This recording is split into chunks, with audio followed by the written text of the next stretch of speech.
Poultry farmers in the southwest of Nigeria, under the aegis of the Poultry Association of Nigeria, have raised the alarm over their plight, calling on the federal government and Central Bank of Nigeria to save their businesses from what they're calling a warning of a collapse. This was just as they lamented that the Naira redesign policy by the government brought hardship on them and their investments across the nation, particularly in the southwest. Southwest chairman of Mr. Gideon Oluleye, while speaking in Ibadan during a press conference, mentioned some of the headwinds facing the industry, the chief of which rising interest rates and insecurity. He explained that policies such as increment in interest rates affected the industry negatively, lamented that the current security challenges across the country also had affected the industry. More quotes from Bala Augie, who's the manager at Aditops Farms, speaking to Business Day, said that we have been experiencing different shocks since 2020 after the pandemic outbreak, and when we try to stand from one shock, there's a new one that knocks us down. Another quote from Sunday Onalalo Akba, who's the Director General of the Poultry Association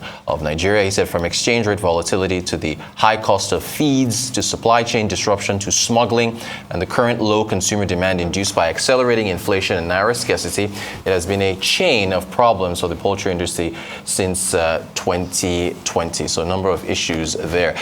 Joining us to discuss further is Bala Augie, who is the editor and partner at MoneyCentral Media Limited. Bala, you're very welcome. Oh, thank you very much. Thank you. Happy holidays. Thanks for joining us. Nice. What do you make of what you're hearing from the poultry industry at this point? Of course, the poultry industry has always been in. Poultry farmers have been struggling over the past 3 years, due to which the problems that were aggravated by the pandemic, and a lot of poultry farmers have left their business because they can no longer cope with the macroeconomic headwinds, rising interest rates, and chief of all is rising cost of feeds, which is the primary input for chickens to for them to feed the chickens, and due to insecurity in the north part of the country, where they farm maize and soybeans, so they've been unable to feed their chickens, and the price of those grains have significantly gone up, and then combined with the recent hawkish policy by the central bank, which led to a rise in borrowing cost. So that makes it pretty much difficult for them to get financing at a very low interest rate. Okay. I wanted to take a look at some of suggestions. They're asking for interventions from the government. If we put those up there, okay. So mop up 15 million to 20 million unsold crates of eggs. Also resuscitate a school feeding program, which is what they are saying there. That's Mr. Oluleye, is that they should resuscitate the feeding program so that they can feed the eggs to the kids. Subsidize inputs like maize, soya, delay loan payments, or even cancel the loans outright. What do you make of these suggestions? I think it's a fantastic suggestion, because if we look at the U.S., for instance, when U.S. was an agrarian state, in the 18th, 19th century, after the Civil War, the then Secretary of Treasury advised Washington to subsidize and save farmers, because if you don't save farmers, then Nigeria would definitely be in a precarious situation. Right.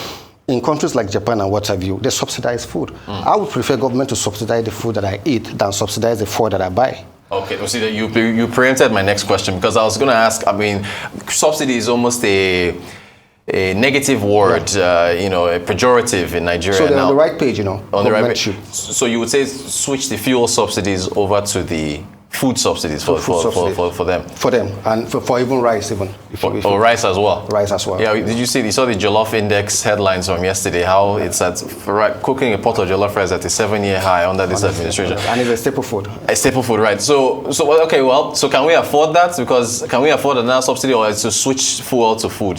How would we be able to afford it? Is what I'm saying. If you look at what the Poultry Association are saying, basically, is an intervention from the government. Yeah. And such intervention is inevitable. Yeah.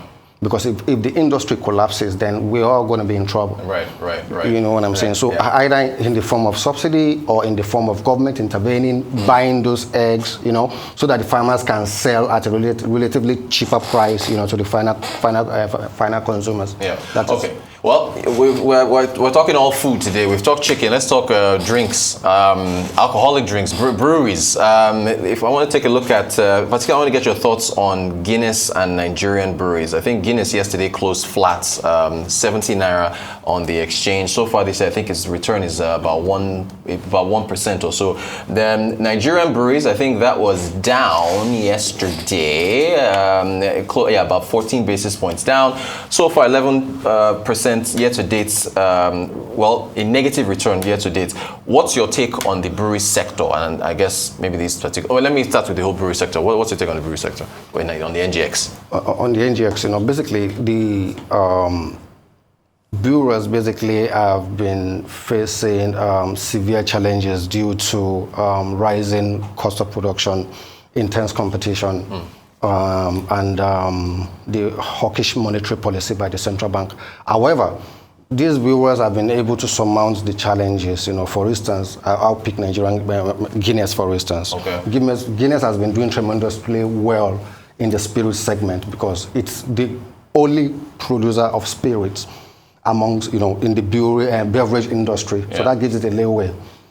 Nigerian Breweries also has come up with a couple of products. So you find out that a lot of these firms are re-strategizing, using sachetization, they're selling sachet, to reduce cost and what have you. And if you look at Guinness and Nigeria, in fact, in the brewery space, the most impressive company so far is Guinness because it has returned 143% over the past 3 years. Okay, while 3 years, right? Okay. Over 3 years, in the past 3 years, yeah. While Nigerian breweries has returned 103%. However, due to the sell-off by foreign investors, their stocks have relatively been beaten down. However, Nigerian breweries, has through its spirit segment, has been able to significantly add impetus to its profit margin. Yeah. Okay, you mentioned foreign investors and them leaving. There's an exchange rate dynamic to that, right? Where there's issues with foreign portfolio investors trying to get their money out of the nation. So does the future of both stocks or even the breweries industry hinge on foreign investors coming? I read an article that you wrote, I think you wrote in MoneyCentral.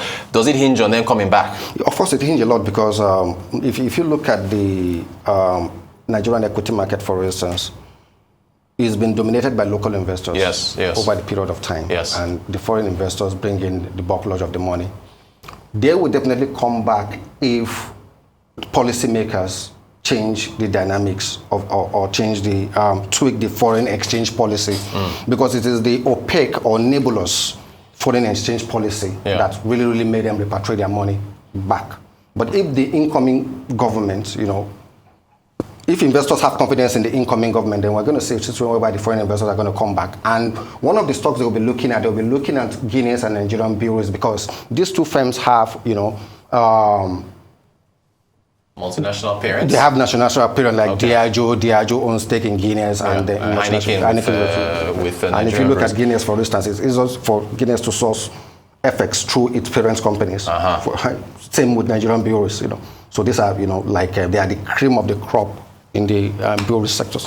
Okay, so as I ask you about picks, it will be those two. So I guess we won't be mentioning Champions Breweries or there's another breweries company I forget. So these will be the top. Those will be the top two picks as far as your outlook.